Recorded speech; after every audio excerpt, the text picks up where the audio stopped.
ఈ పరుగు నాన్న కళ కోసమే జ్యోతిక శ్రీ ప్రతి కులుపుతో నాన్న ఉన్నారు. దండి శ్రీనివాసరావు మా కోసం జీవితం అంకితం. పిసిహెచ్ కృష్ణమూర్తి నాన్న ప్రోత్సాహానికి మాటలు లేవు. ఈ అమ్మాయి 13 ఏళ్ల వయసులో స్కూల్ రన్నింగ్ పోటీలో పాల్గొని ఓడిపోయింది.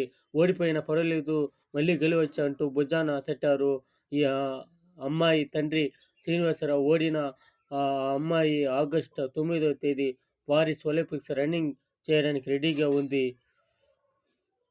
ఈ విధంగా నాన్న కూతుర బంధం ఒకరికి ఒకరి సహకారం అందుకోవటంలో మేటి అని ఇదే విధంగా ఆదర్శంగా ఉండాలని కోరుకుంటాము.